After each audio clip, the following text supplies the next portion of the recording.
สวัสดีพี่น้องฟังลาวและฟังไทยเลยพี่น้องแล้วก็ต่างประเทศเด้อพี่น้องเด้อพวกก็ส่งเพชรเรื่องแสนคือเก่าพี่น้องเลยเนาะนี่เขาอยู่หน้าพี่น้องสิเขาเมื่อบาทพี่น้องไปเบิ่งบุญเสือเหือมันคงเสียโดนเฮาเนาะกำลังย่างเข้าบ้านพี่น้องนี่ทุ่งไร่ทุ่งนานี่มีเขาพร้อมเด้อนี่เด้เนาะมีเขาพร้อมพี่น้องกำลังเดินทางเข้าไปไปเบิ่งบุญเสือเหือมันคงเสียโดนเฮาออกพรรษาเนาะไปผมก็เลยพี่น้องเลยกดไลค์กดแชร์ได้พี่น้องเด้อกดติดตามเพื่อมีกำลังใจสักขีดต่อไปพี่น้องไปเลยผมก็เลยพี่น้องเลยไปเดินทางเฮาเนี่ยที่บาทเพลงที่เมื่อบาทเพลง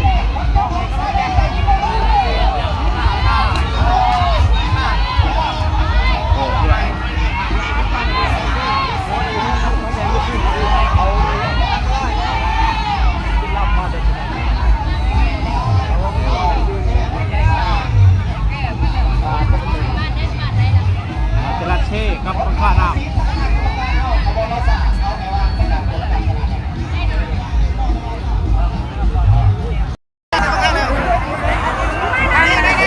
1 2 3 4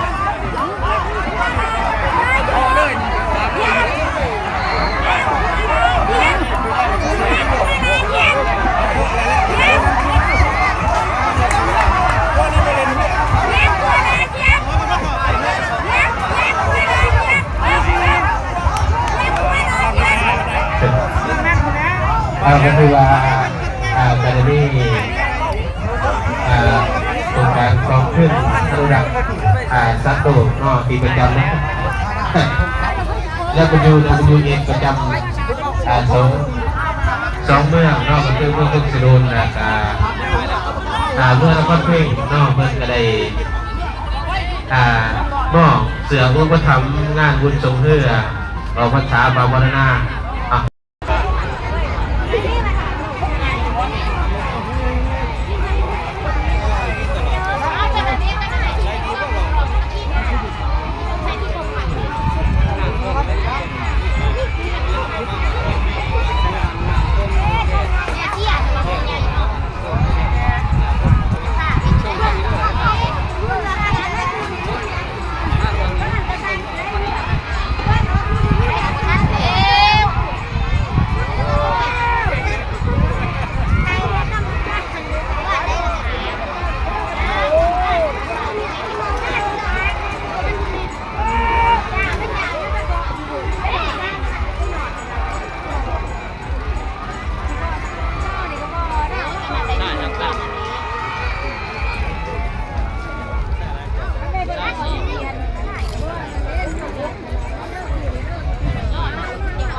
อันเด้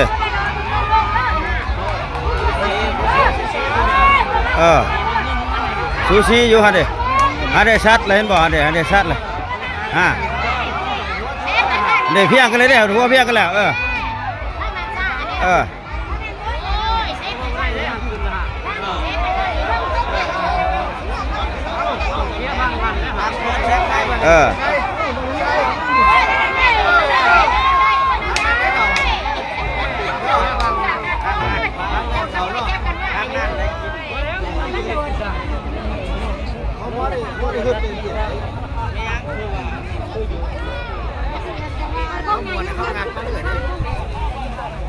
เขาบื่นนอนตาย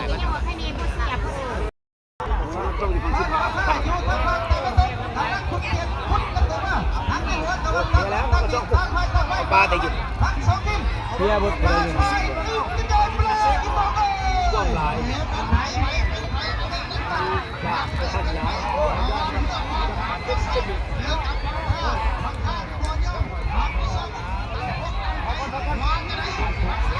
ลี่ยนแล้วน้ำเราว่าเนาะเอาตัวนี้ชนะไปอยู่เบื้องนั้นตัวบนช่องเบื้องก็เสียเลยก็แล้วธรรมดาเปลี่ยนมึงแล้วน้ำมีแต่เบื้องนี่นะ เปลี่ยนพอดี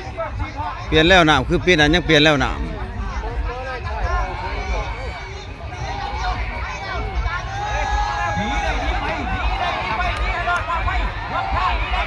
เดี๋ยวชัดเลยบอกเดี๋ยวชัดเลยนี่ดิอันนี้ชัดแล้วดิวิทย์นี่มันชัดโลดนี่บอกนี่ชัดเลยอันนี้อ่าน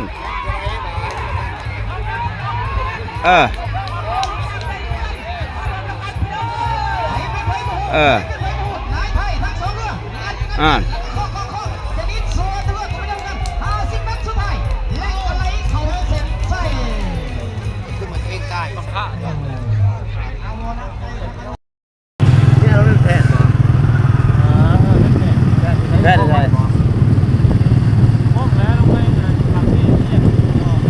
ได้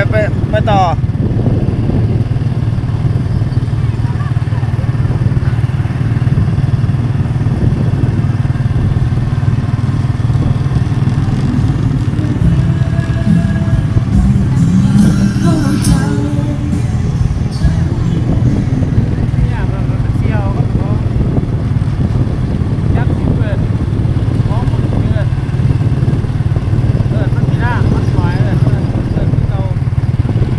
แต่เขาเฮียน้ำกันบ่โอ้แต่เขาเฮียน้ำกันบักดำนะว้ายไปใช้ละดำขอบดำ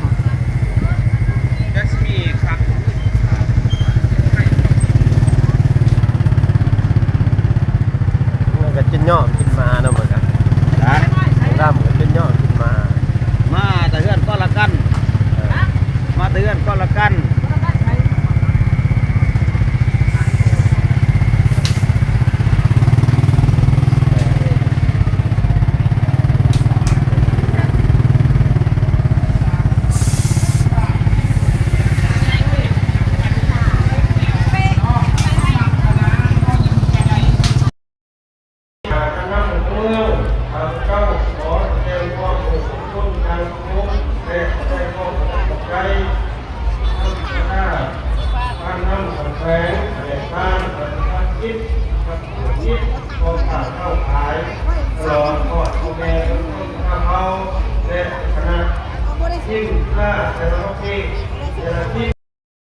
ประการเป็นตูนลูกบอลเพื่อทำการแข่งขันเนาะขอระยะเพียงเกินเนาะ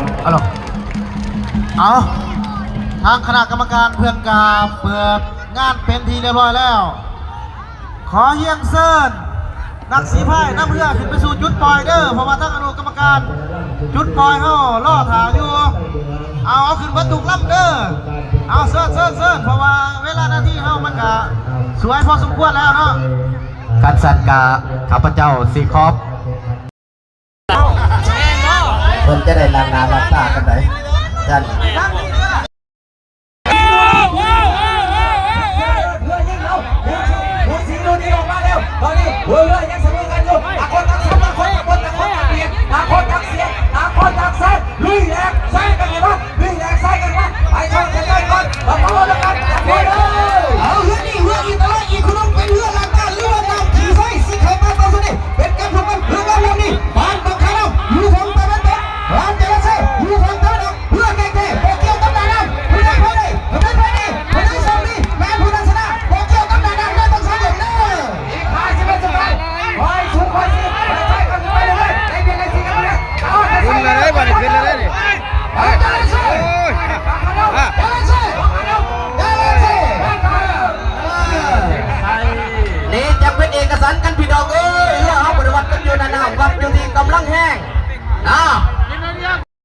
นี่คือบุเขียนอะไรบุจือกัน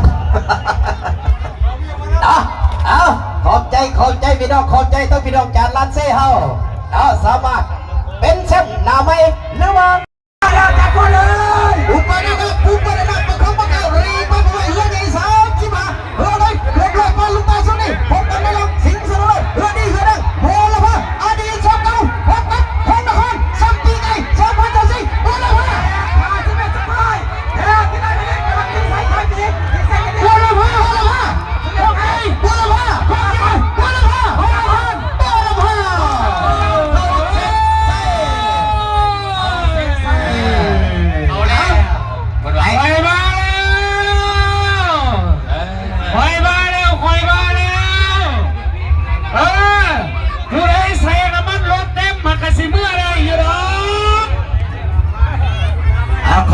ใจทั้งนักกีฬาทั้งสองฝ่ายเอาขอเสียงตบมือสมใจให้ทั้งพี่น้องจากโคราชและก็ทั้งพี่น้องบัวละพา